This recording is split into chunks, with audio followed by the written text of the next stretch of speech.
Well, thank you very much. Appreciate your being here. Just a statement before I talk about debates. I think that our country is right now in the most dangerous position it's ever been in from an economic standpoint, from a safety standpoint. Both gangs on the street and, frankly, gangs outside of our country in the form of other countries that are, frankly, very powerful. They're very powerful countries, and we don't know what we're doing. We have leadership that has no clue how to handle them or how to handle any other situation. We have a lot of bad things coming up. You could end up in a depression of the 1929 variety, which would be a devastating thing. Took many years, took decades to recover from it. And we're very close to that, and we're very close to a world war. In my opinion, we're very close to a world war. We have people that don't know how to handle it. They're not respected. All over the world, they're laughed at. And we can't have that. Most dangerous period of time I've ever seen for our country.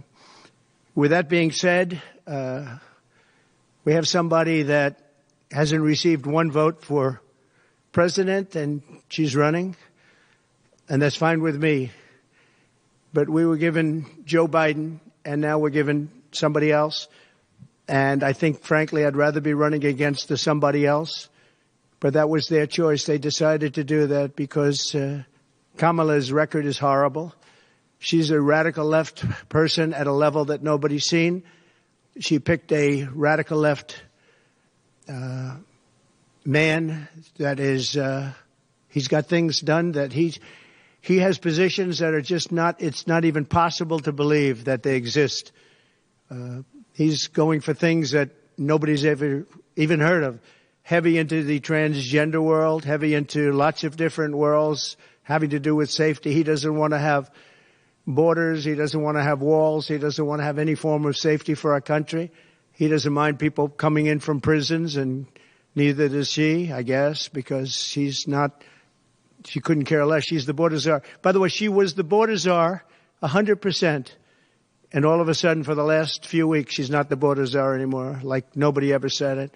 And I just hope that the media becomes more diligent, more honest, frankly, because if they're not going to be honest, it's going to be much tougher to bring our country back. We have a very, very sick country right now. You saw the other day with the stock market crashing. That was just the beginning. That was just the beginning. It's going to get worse. It's going to get a lot worse, in my opinion.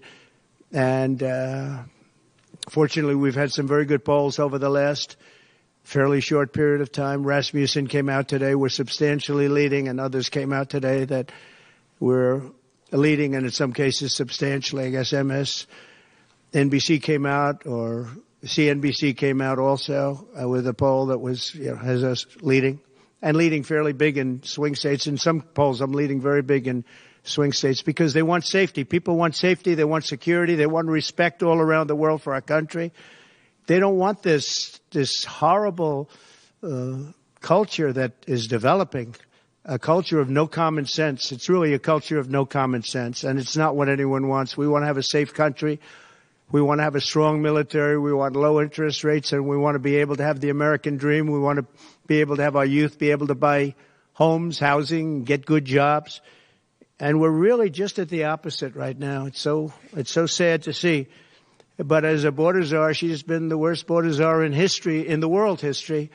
I think the number is 20 million, but whether it's 15 or 20, it's numbers that nobody's ever heard before. 20 million people came over the border during the Biden-Harris administration. 20 million people.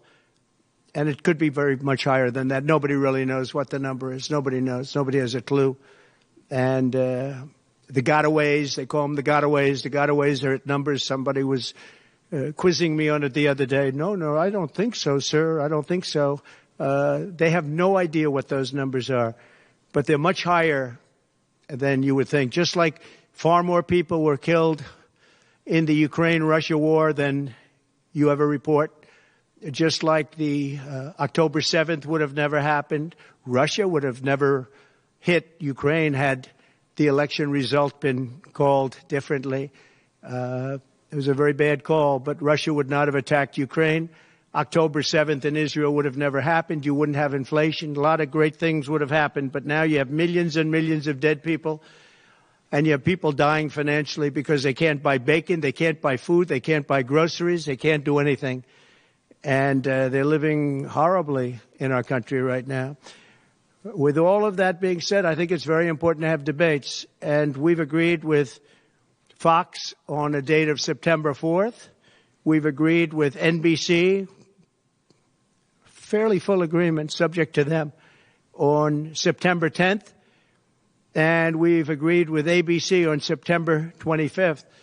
So we have those three dates, and those networks, they're very anxiously awaiting that date and those dates. So we have September 4th, September 10th, and September 25th. We have spoken to the heads of the network, and it's all been confirmed, other than some fairly minor details.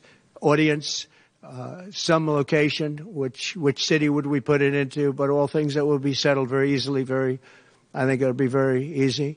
The other side has to agree to the terms.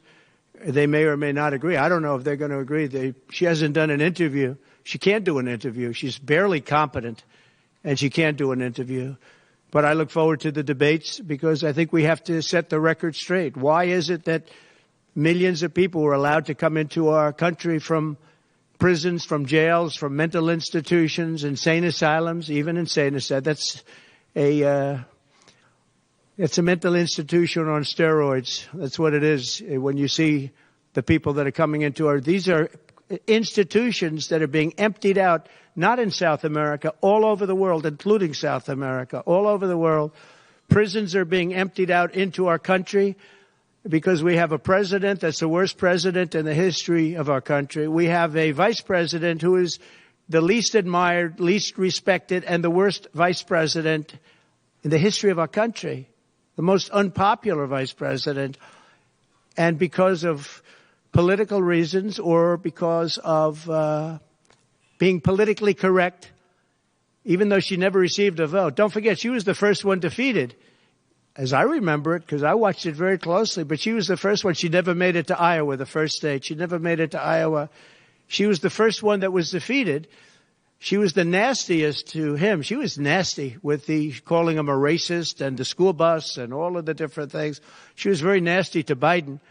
And shockingly, he appointed her, asked her to serve as vice president. Well, I don't know if he's happy about that decision right now. This was taken away. The presidency was taken away from Joe Biden. And I'm no Biden fan, but I'll tell you what, from a constitutional standpoint, from any standpoint you look at, they took the presidency away.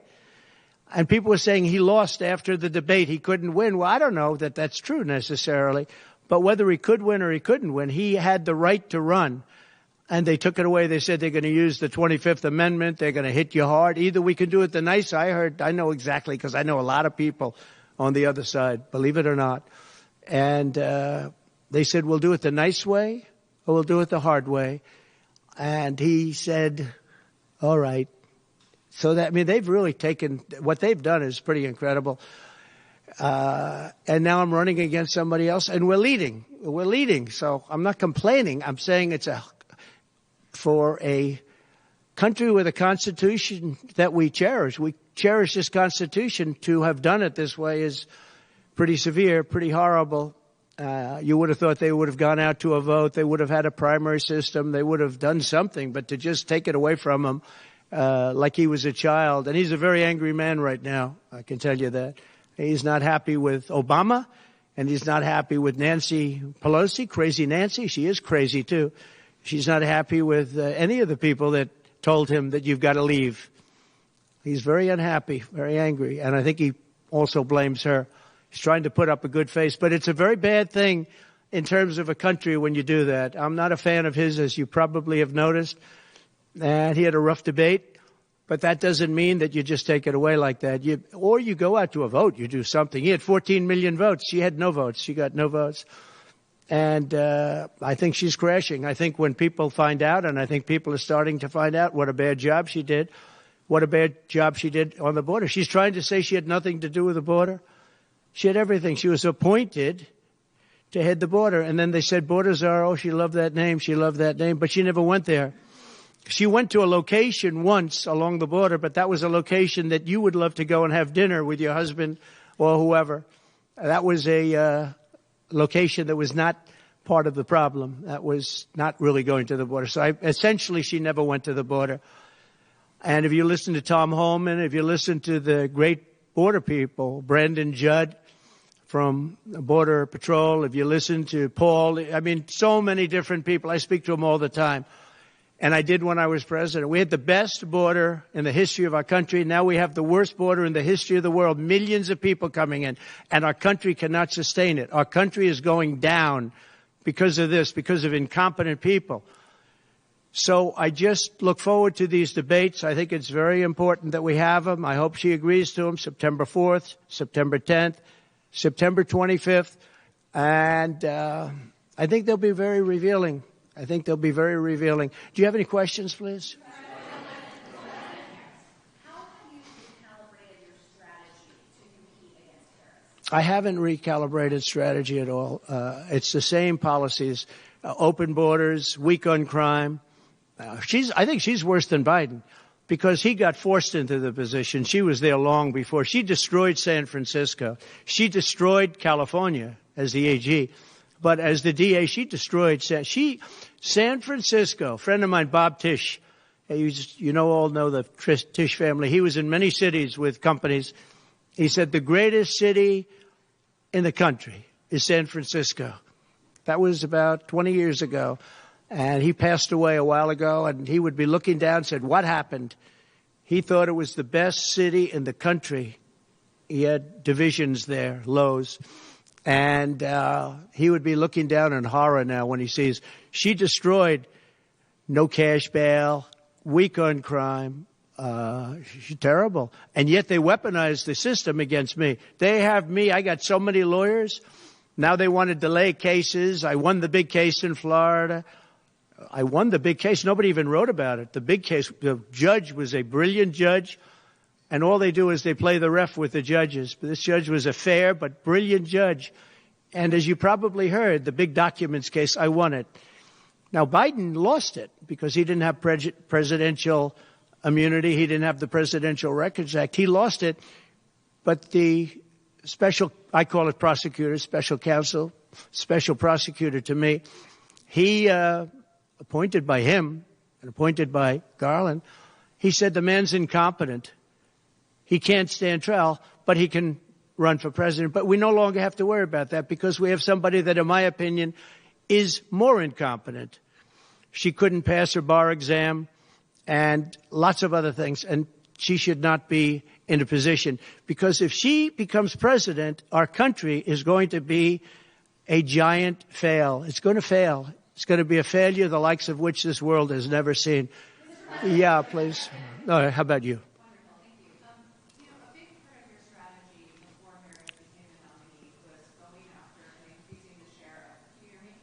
You have to speak louder. Okay, great. A big part of the strategy for your campaign before Harris became the nominee was appealing to black voters.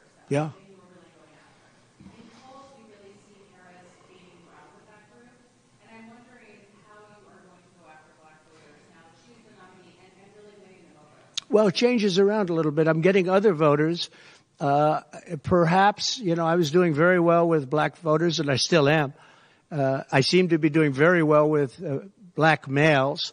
This is according to polls, as you know. It's possible that I won't do as well with black women, but I do seem to be doing very well with other segments, extremely well with Hispanic. Jewish voters way up. White males way up. White males have gone through the roof. White males way up. Now, I don't know. All we're doing is giving you the stats that you have. It could be that I'll be affected somewhat with black females where we're doing pretty well. And I think ultimately they'll like me better because I'm going to give them security, safety, and jobs. I'm going to give them a good economy. We have a very bad economy right now. We could literally be on the throes of a depression, not recession, a depression.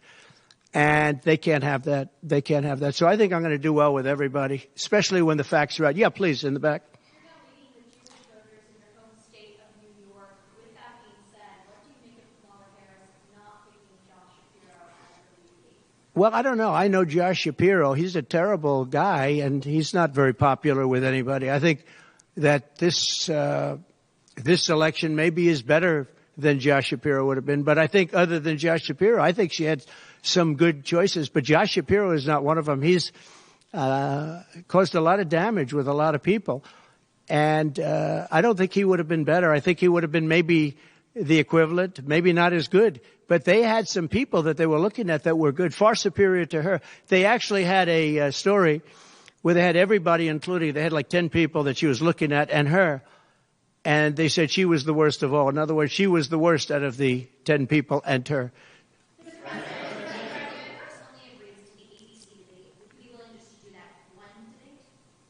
I don't know how that's going to work out. We'd like to do 3 debates. We think we should do 3 debates. We think Fox and ABC, and we also have CBS is going to do the vice presidential debate. So CBS will do vice presidential, and I have to tell you, J.D. Vance has really stepped up. He's doing a fantastic job.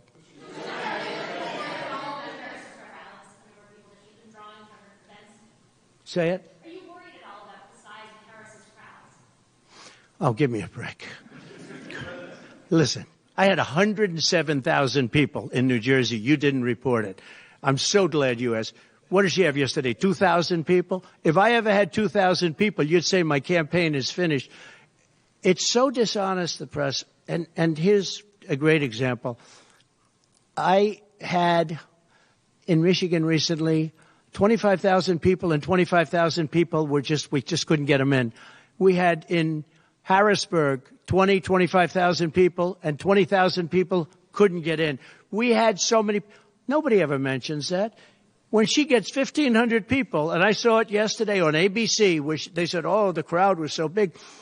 I have 10 times, 20 times, 30 times the crowd size, and no, they never say the crowd was big. That's why I'm always saying turn around the cameras.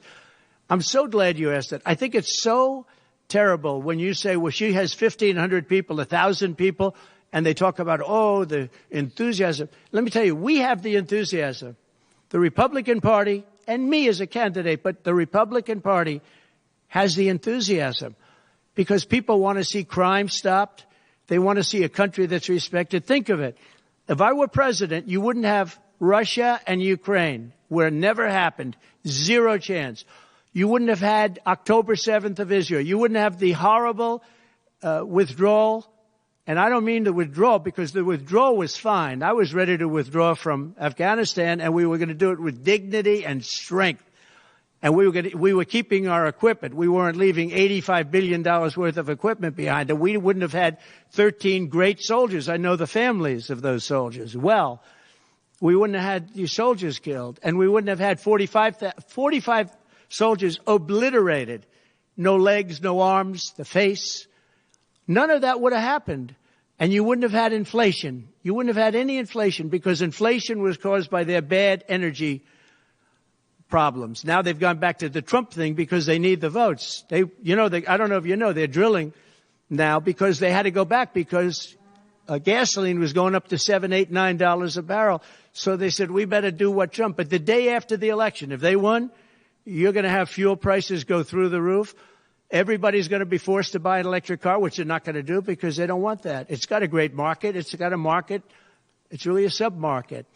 People want gasoline-propelled cars. They want hybrids. They want to have everything. And they want electric. But they want everybody to have an electric car. We don't have enough electricity. We couldn't make enough electricity for that. And you know what else? The weight of a car, the weight of a truck. They want all trucks to be electric. Little things that a lot of people don't talk about. The weight of a truck is 2.5 times heavier. You would have to rebuild every bridge in this country if you were going to do this ridiculous policy. So, but on crowd size, in history, for any country, nobody's had crowds like I have. And you know that. And when she gets 1,000 people and everybody starts jumping, you know that if I had 1,000 people would say, that's the end of his campaign. I have hundreds of thousands of people. In South Carolina, I had 88,000 people. In Alabama, I had 68,000 people. Nobody says about crowd size with me. But she has 1,000 people or 1,500 people, and they say, oh, the enthusiasm's back. No. The enthusiasm is with me and the Republican Party because they want to stop crime. They want to stop people from pouring into our country from places unknown and from countries unknown, from countries that nobody ever heard of. That's where the enthusiasm is.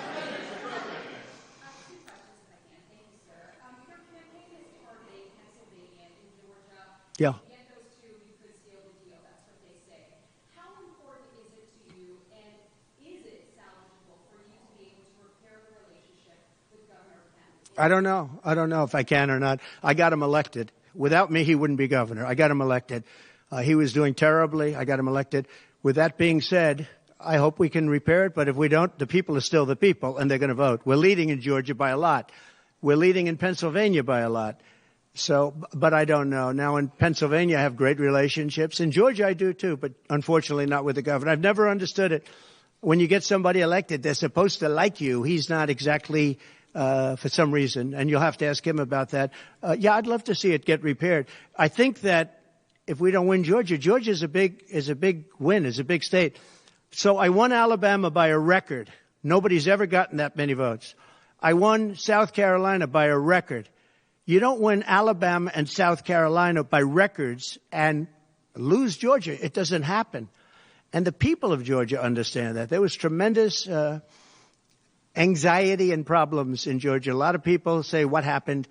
And all we want is honest elections. If we have honest elections in Georgia, and we have honest elections in Pennsylvania, we're going to win them by a lot.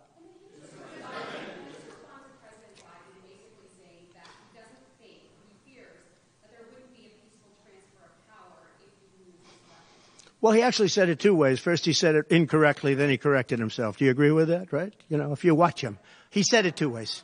No. I mean, he said it two ways because he doesn't really know what he said. Why didn't he bring it up at the debate? You know, he had a chance for 90 minutes to bring it up at the debate. He could have talked about that at the debate, and he didn't do it. Everyone said, oh, he said this and he said that.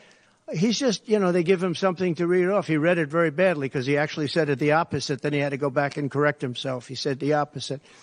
He should have brought this up at the debate.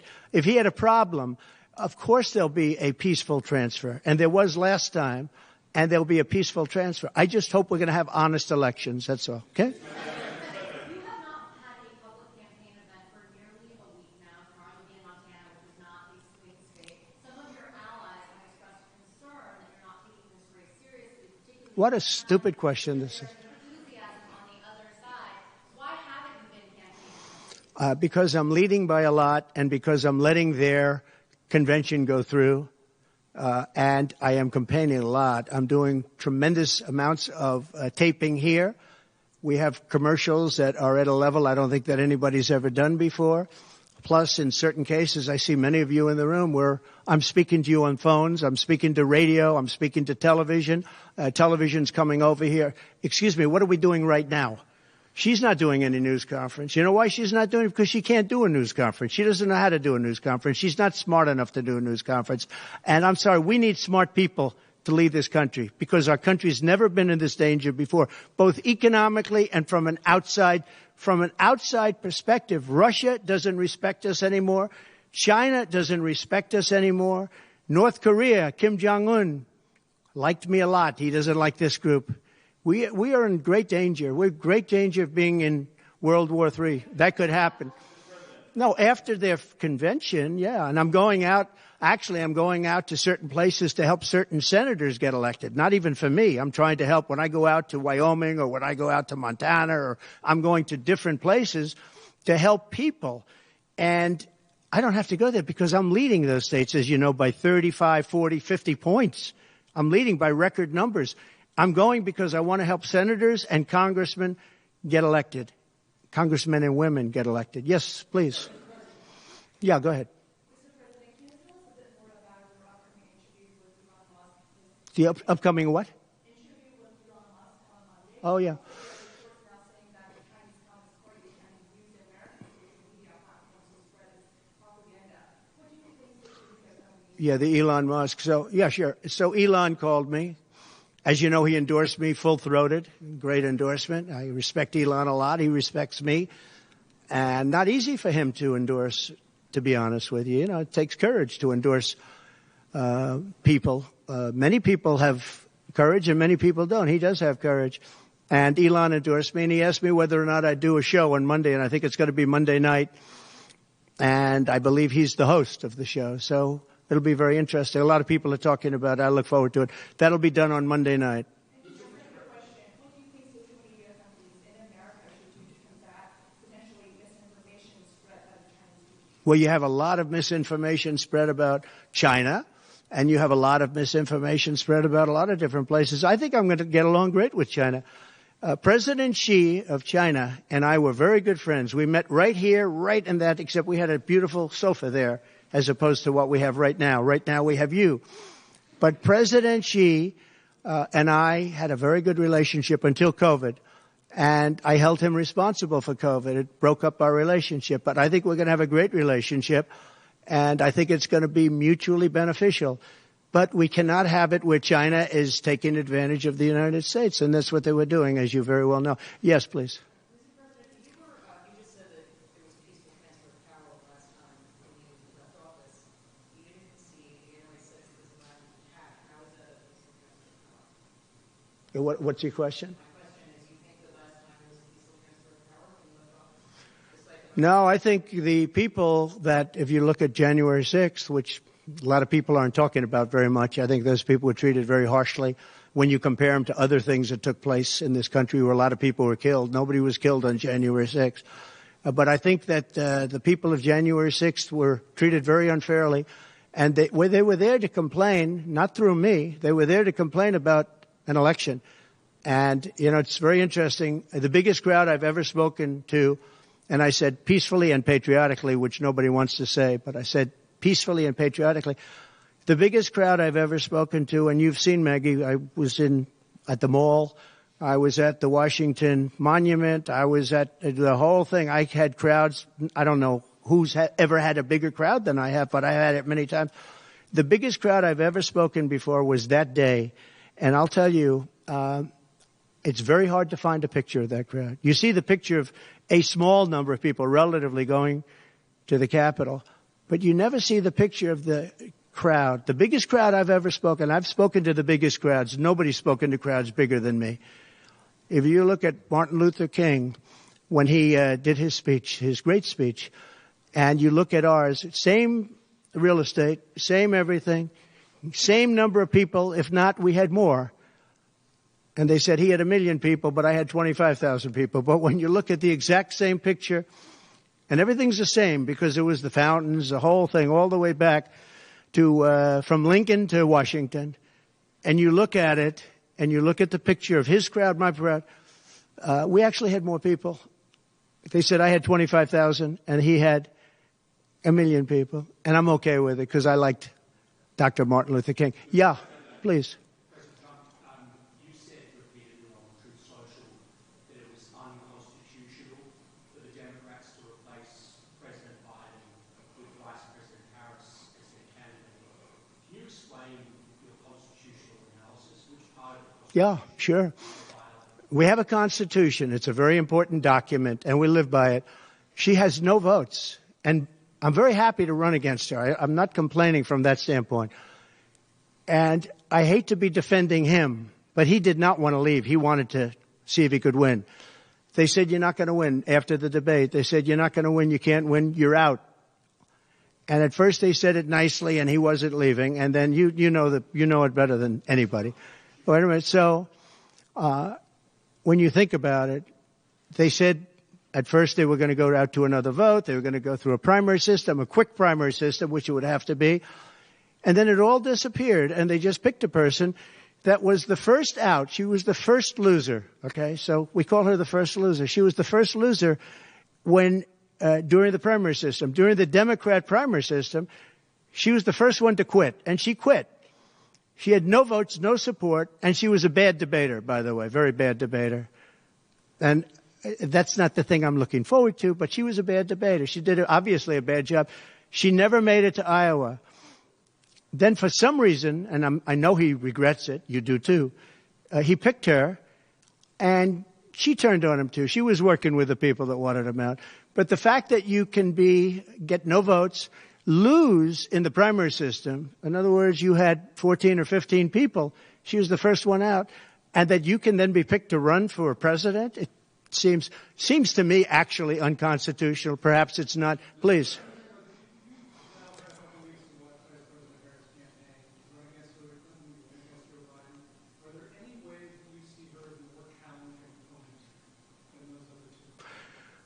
So I've run against Hillary, and I've run against various other people.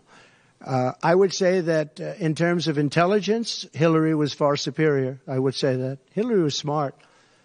She was her own worst enemy in many ways, but she was smart, very smart. Okay? If you ask me to compare them. Please. You seem to have a position on voting that was probably more popular with general election voters than any of the Republican primary candidates, leaders in states. Given that that's your position, how do you plan to vote before this abortion ballot referendum is held? Would you repeat that question, please? Do you have to speak up? Yes, sir. I said, It's a hard room because it's very big, if you know. So this is worth $18 million. Oh, I see. that was probably more popular with general election voters than many of your Republican rivals in the primary. You said leaders in states. Given that Florida is a state voting on this, Yeah.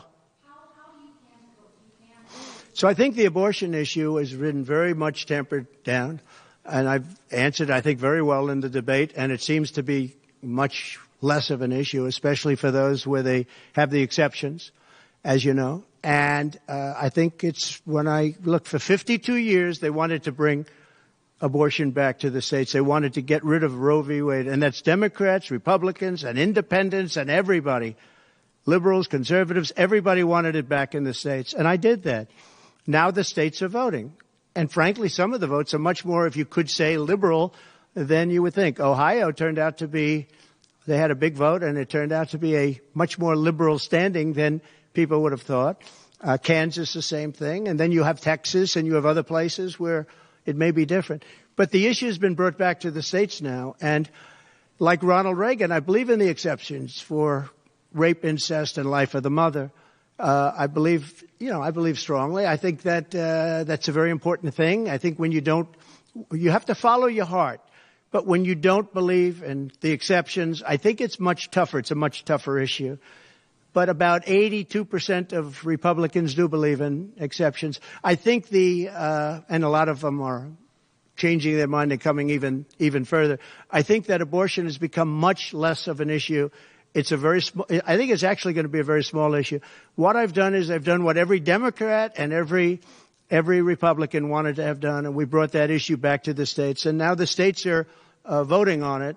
And frankly, some of the votes are a lot different than people would have thought.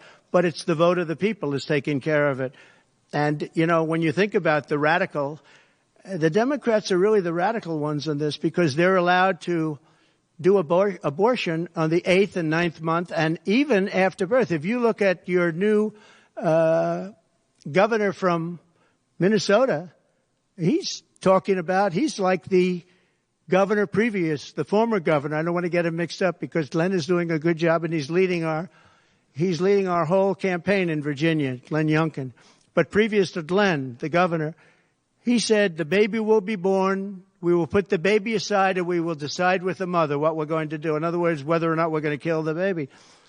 The Minnesota gentleman, this guy agrees with that.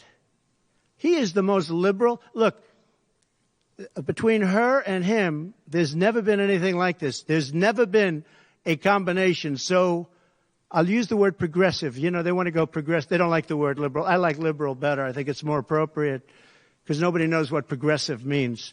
But they now like to use the word progressive. But there's certainly never been anybody so liberal like these two, or even close. I think the abortion issue has been taken down many notches. I don't think it's a big factor anymore, really. And when people hear what I said in the debate, and I think I said it very well during the debate, we've brought it back to the states. Everybody wanted it in the states. And very importantly, and you think about this, assuming you have exceptions. If you don't have exceptions, it's a more difficult thing. At the same time, there are people that strongly feel that way, and you have to follow your heart, and you should follow your heart. But that issue is very much subdued. Yeah, thank you. About who? About the assassination attempt. Yes. Did the fact that somebody used an AR-15 gun at all change your impression of people's access to that weapon? No, I didn't. Look, if you take away guns, she wants to take away everyone's gun. If you take away guns, can't do it because people need the guns for protection. Now, entertainment, they wanted, hunting, they would, different things. But they need weapons for protection in this country. People live out in the woods and they're not going to have a gun. If you look at some countries, I don't want to get them in trouble, but some countries have actually gone the opposite way. They had very strong gun laws, and now they have gone the opposite way, where they allowed people to have guns, where in one case they encouraged people to go out and get guns, and crime is down 29%. And remember this, what is the toughest gun law in the United States? Chicago. On July 4th, 117 people were shot and 17 died. The toughest gun laws in the United States are in the city of Chicago. You know that. They had 117 people shot. Afghanistan does not have that. Afghanistan, by the way, was the lowest point in the history of our country, in my opinion. That was the worst embarrassment to the history of this country, and I say Putin would not have gone into Ukraine if that didn't happen. When he saw the incompetence of Milley and all these guys that are incompetent, when he saw that happen, when they took out the soldiers first, they took out the soldiers first. If you go back and check your records, for 18 months, I had a talk with Abdul. Abdul was the leader of the Taliban, still is. But I had a strong talk with him. For 18 months, not one American soldier was shot at or killed, but not even shot at. 18 months, and then we had the disaster of the lift, where people were falling off airplanes from 3 times the height of the World Trade Center. I mean, terrible. But now our country has to be respected again. Please. Go ahead, please. There was some reporting, I believe, in the New York Times that Kamala Harris said she might be open to the idea of a weapons embargo against Israel. I wonder if you could comment on that. What that means for the country. I'd be against that. And also on the That Kamala is in favor of not giving Israel weapons? Yeah. That's what I hear. Look, she's been very, very bad to Israel, and she's been very bad to Jewish people. And I say it, if anybody I know is Jewish and they would vote for Kamala over me, they should have their head examined. If you think about it, I gave them Golan Heights. I gave them the capital of Israel, Jerusalem. I even built the embassy. I gave them no Iran deal. The problem is they didn't do anything with it. Iran was broke. We could have made a deal so easily. I would have had a deal done within 1 week after the election with Iran. Iran can't have a nuclear weapon. It's very simple. We would have gotten along with Iran. I was looking forward to it. I was fine with Iran. We hit them a couple of times pretty hard, but we would have been fine with Iran. But I terminated that deal. I got them the Abraham Accords. Everyone said that's impossible. I got them the Abraham Accords. She's been very, very bad to Israel, and she's been very bad and disrespectful to Jewish people. And any Jewish person that votes for Kamala and her new friend, who I don't know if she knew him before, but I don't think he's too good. But anybody that votes for them, if you're Jewish or if you love Israel, you have to have your head examined. Go ahead, please.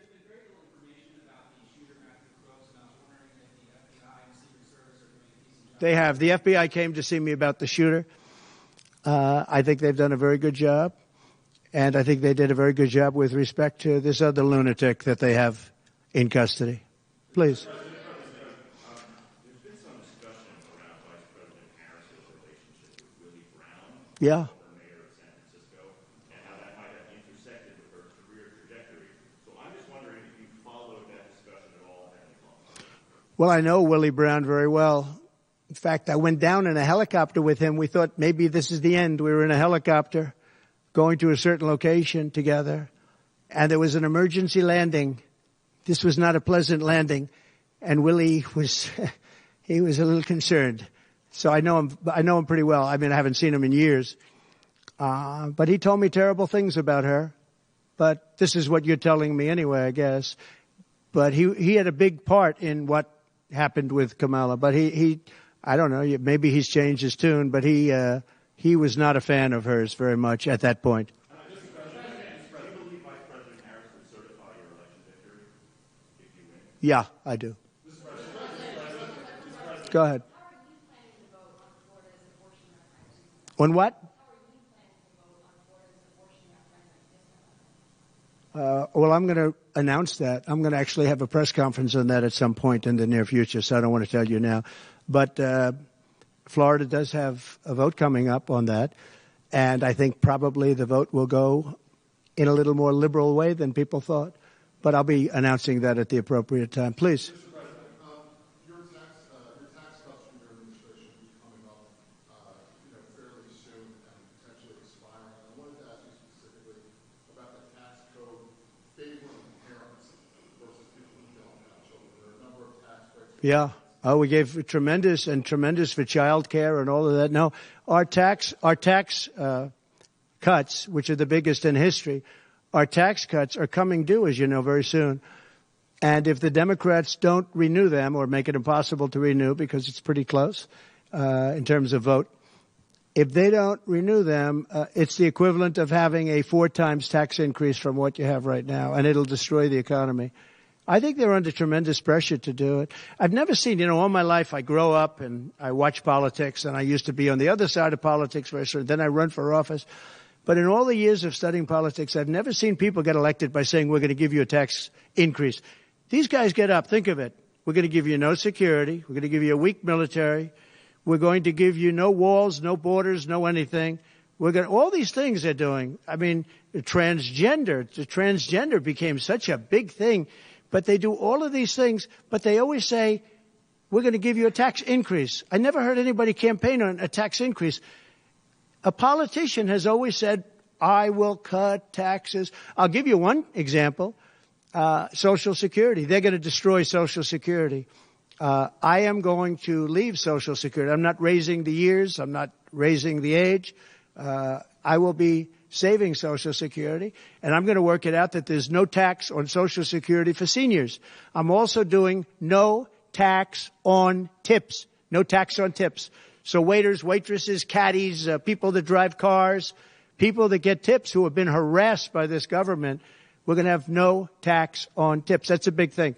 Do you believe that the imprisonment of Steve Bannon was politically motivated? Yeah. Oh, absolutely. Sure. Because other people have done far bigger things than Steve Bannon. Sure, it's politically motivated. I think it's a horrible thing they did. Look, they've weaponized government against me. Look at the Florida case. It was a totally weaponized case. All of these cases, by the way, the New York cases are totally controlled out of the Department of Justice. They sent their top person to the various places. They went to the AG's office, got that one going. Then he went to the DA's office, got that one going, ran through it. No, this is all politics, and it's a disgrace. Never happened in this country. It's very common that it happens, but not in our country. It happens in banana republics and third world countries, and that's what we're becoming. We have no borders. We have bad voting regulations. Anytime you have mail-in ballots, you're going to have problems. France learned that lesson. France had all mail-in voting, and they went back to paper ballots, voter identification, voter ID. They went back to a normal system, one-day voting. They don't want to be around, voting for 64 days. And look, the election, I keep talking about November 5th, but the election really starts on September 6th. That's when it starts because it's early voting. We should have one-day voting. We should have paper ballots. We should have voter ID, and we should have proof of citizenship. Please. No, the gentleman in back. President, do you support continuation tax credit for EVs? For who? For electric vehicles, do you support continuation? You're going to have to talk louder, sir. Do you support continuation of tax credits for EVs? And secondly, what sort of political or policy advice does Elon Musk give you? Elon is a very different kind of a guy. He's a very big believer in the country, but he's very worried about the country. He's very worried about the country. And I don't know if it's good for him politically to have supported me, although I think we have a vast majority of this country does support me. But Elon, more than almost anybody I know, I mean, he loves this country. He loves the concept of the country. But like me, he says this country is in big trouble. It's in tremendous danger. Okay, please. Polls suggest overwhelmingly that Americans trust you more than Kamala Harris to fix the U.S. economy. I like this guy. I like him. What message do you have to Americans, sir, who are struggling to pay for everyday Yeah. groceries, rent? The polls have suggested. There are some polls that say we're going to win in a landslide. People are voting with their stomachs, meaning they're going to the grocery store. They're paying 50, 60, 70% more for food than they did just a couple of years ago. Look at what's happened to energy. Look at what's happened not only to their cars, where gasoline's gone from $1.87, $1.87, and we had moments when it was below that, but it's gone from $1.87 to $5, $6, and $7. And they take the strategic national reserves and they take it out, even though it's peanuts compared, it doesn't last long. But they're virtually empty now. We've never had it this low. And he's using that to keep the gasoline prices as low as possible. He's sucked all of the oil out, essentially the gasoline, to keep the price down a little bit, and it's had very little impact. But you know what? We have no strategic national reserves now. He's emptied it. It's almost empty. It's never been this low. And I had it at a good level, and I would have had it more if the Democrats would have approved the deal. You know, I had a deal to buy it at $22 a barrel, and now it's going to be close to 100 pretty soon, my opinion. And the Democrats didn't want to do that, but we bought a lot anyway. And we had it pretty good. And what they've done to the national reserves, the strategic national reserves, is, as you know very well, because you cover it, but what they've done is incredible. They've just, for the sake of getting some votes, for the sake of having gasoline, you know, that's meant for wars. It's meant for, like, tragedy. It's not meant to keep a gasoline price down so that somebody can vote for Biden, or in this case, Kamala, who, by the way, is worse than Biden. And she's actually not as smart.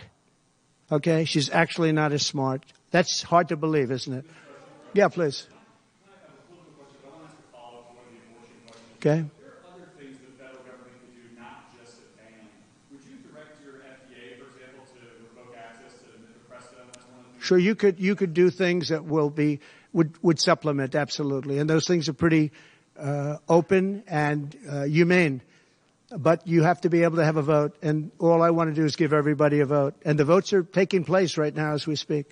Yeah. But it's there are many things on a humane basis that you can do outside of that, but you also have to give a vote, and the people are going to have to decide.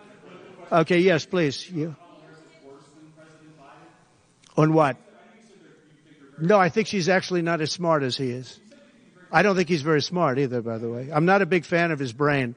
But I think that she's actually not as smart as he is. So what do you attribute her rising in the polls as becoming a more competitive race since she's taken over? Well, she's a woman. She represents certain groups of people.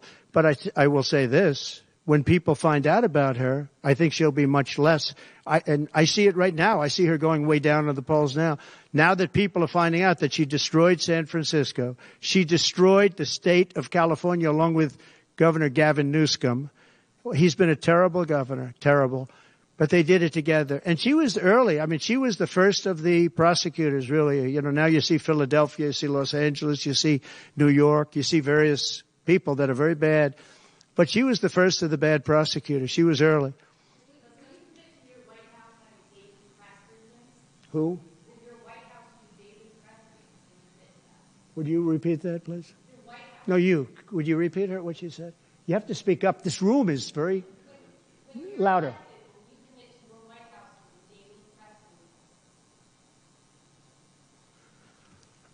Do you hear her? A daily press briefing? Why would I do that? I would give you all the press briefings you want. Look what I'm doing here. But why would I do a daily press? You'd get tired of me very fast. No, but I will give you total access, and you'll have a lot of press briefings, and you'll have from me. Now, are you talking about from me or from a press secretary?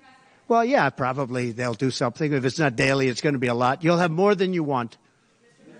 Yeah, please. President Biden vowed not to pardon his son Hunter, who is now a convicted felon and facing more felony charges in his upcoming trial for alleged tax evasion. Would you consider granting clemency or a pardon? I don't think it's appropriate for me to talk about it. I think it's a tragic story. You want to know the truth. And I felt that with Hillary Clinton, too. You know, with Hillary Clinton, I could have done things to her that would have made your head spin. I thought it was a very bad thing. Take the wife of a president of the United States and put her in jail. And then I see the way they treat me. That's the way it goes.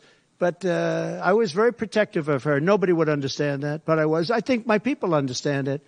They used to say, lock her up, and I'd say, just relax, please. We won the election.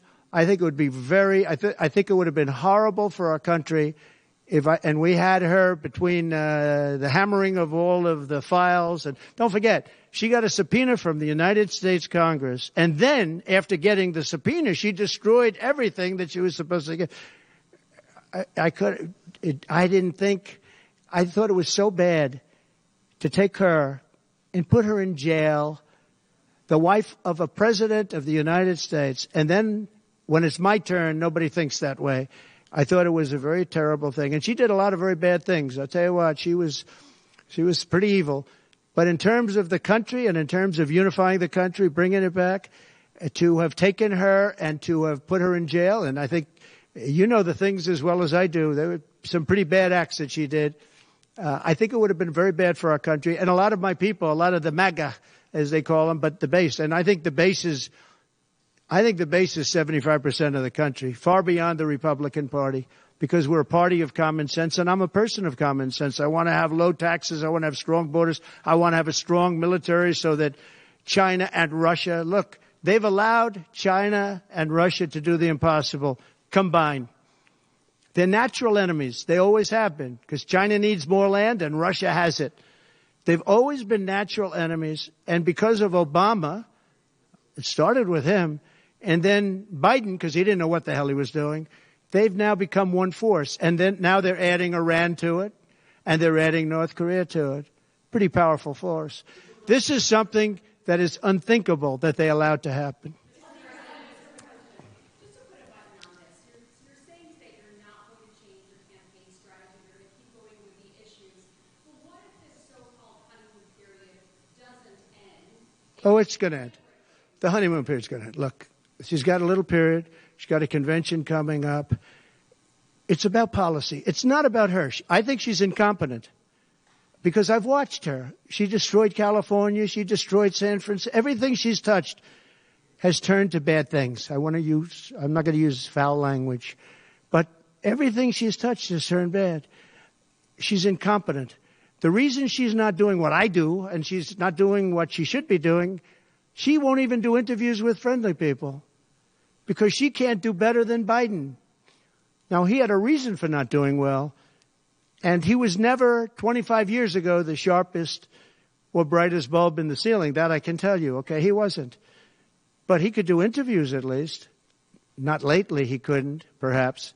But she should be doing interviews. She doesn't want to do interviews. And the reason she doesn't is, number one, her policies are so bad. Just to answer your question, I think that it's not going to change because it's really ultimately not about her as much as about her policies. She wants open borders. She wants to defund the police. She wants to defund the police. She wants to take away your guns. Anybody that thinks they're not going to come after your guns, you know, when I was president, I totally protected the guns. And I think it's very important.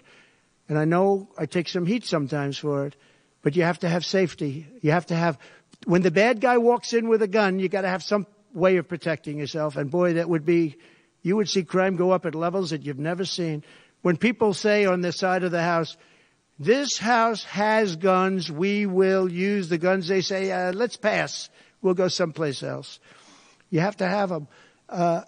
And for 4 years, and as you know, the NRA endorsed me very powerfully every time I ran, every time. My sons are members, and I guess indirectly I'm a member too.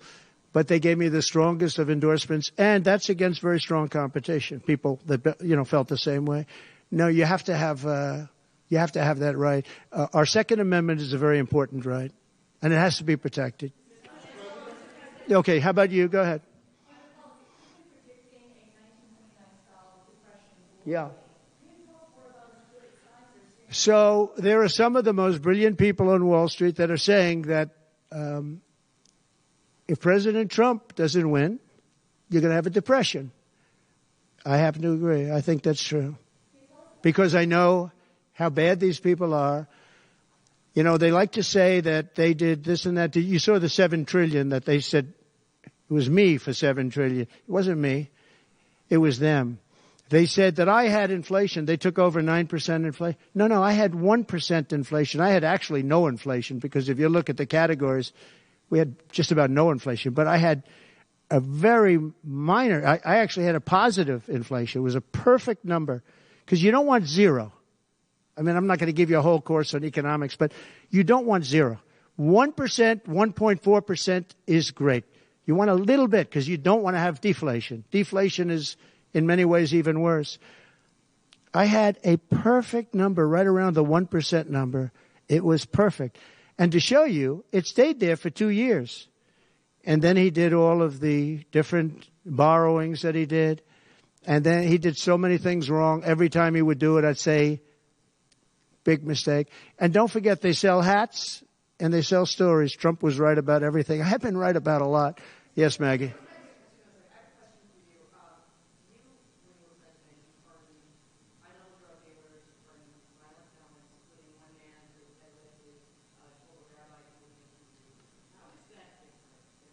Well, we had a commission like other people do, and it's always complicated and it's always controversial.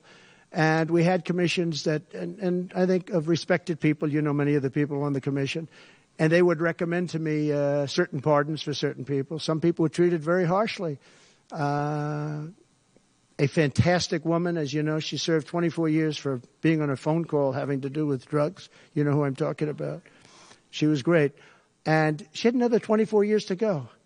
And it was largely about marijuana, which in many cases is now legalized, okay? But we had many very highly regarded people on a commission, and they'd recommend, and they'd put a reason why. Some people were, served time, but they served a lot of time for something that today people wouldn't even serve time by. Well, for the most part, I think they did. I mean, they did. They go through. They went through. I had a commission. It was a very important commission to me, and highly respected people. And frankly, they came up with some decisions that I wouldn't necessarily agree with, but I did it. But I let a lot of people out that had no representation. I went to people in jails, in prison that we respected. I said, how many of these people should be let out? We let out large groups of low-income people that were serving like 40 years for something that today you wouldn't even be put in jail for. We had very few people let out because I said I really don't want to let people out where they had a lot of violence, where they had killing, et cetera, et cetera. And for the most part, we didn't do that. Yeah, please. Thank you, Mr. President. Regarding the Fed, if you win in November, do you want more of a say over the Fed on issues like the interest rate? And do you think that On defense? over the Federal Reserve? And do you think Federal Reserve. Right. Well, look, the Federal Reserve is a very interesting thing, and it's sort of gotten it wrong a lot. And he's tending to be a little bit late on things. He gets a little bit too early and a little bit too late. And, that's very largely it's a gut feeling. I believe it's really a gut feeling. And I used to have it out with him. I had it out with him a couple of times very strongly. I fought him very hard. And, we get along fine. But I feel the president should have at least say in there. Yeah, I feel that strongly. I think that in my case, I made a lot of money. I was very successful. And I think I have a better instinct than, in many cases, people that would be on the Federal Reserve or the chairman. Yeah. People going to prison for marijuana. Yeah. Harris supports rescheduling marijuana and also says that no one should go to prison for marijuana offense. Do you agree with that position? Well, as we legalize it, I start to agree a lot more because, it's being legalized all over the country. Florida has something coming up. I'll be making a statement about that fairly soon. But as we legalize it throughout the country, whether that's a good thing or a bad thing, it's awfully hard to have people all over the jails that are in jail right now for something that's legal. So I think, obviously, there's a lot of sentiment to doing that. Yeah, please. Kamala Harris's father is Jamaican American, and she went to a historically black college. How is she only recently decided to be black? Well, you'll have to ask her that question because she's the one that said it. I didn't say it. So you'll have to ask her, and I very much appreciate that question, but you'll have to ask her. But I've known her for a long time. I actually contributed to her campaign a long time ago because I was a developer. I contributed to lots of campaigns of Democrats, Republicans, and some were liberal and some were conservative. But you'll have to ask her about that. But to me, it doesn't matter.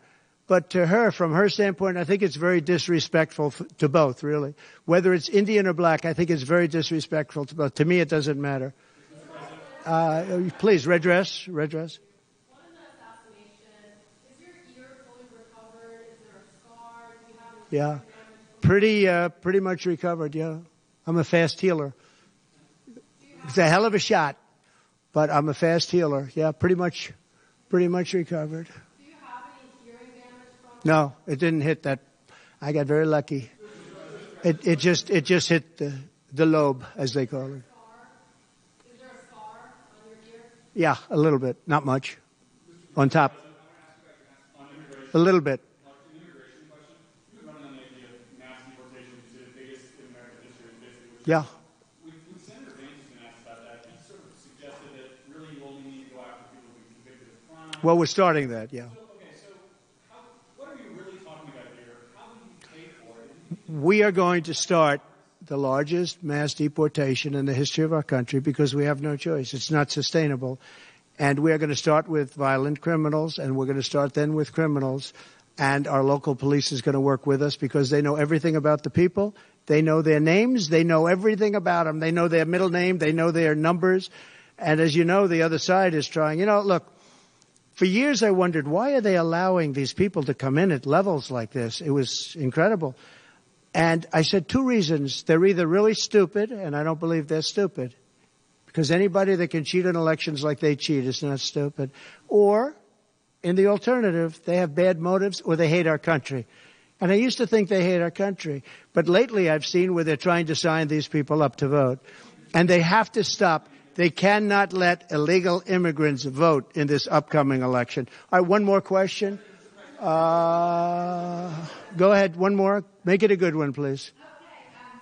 Regarding Social Security taxes for seniors. Right. Experts say that the policy can increase the deficit by $1.6 trillion. So how would it work? We have so many ways of making money in this country. We're not going to affect our Social Security. We're not changing it. And I proved that over 4 years. And we're going to do it. It's very unfair to people. They spend their life and they're great citizens and they pay in. We're not going to charge tax to Social Security, the seniors. We're not going to do it. We're not going to charge. And also tax. I say the two things. We're going to have no tax on seniors, Social Security, and we're going to have no tax on tips. Very simple. And we are a country that has so many different ways to make money. We have under our feet more liquid gold, I call it oil, and gas, than any country in the world, much more than Saudi Arabia, much more than Russia. We have so many different ways we can make money. We're not going to hurt our seniors with Social Security, and we're not going to charge them tax. Okay?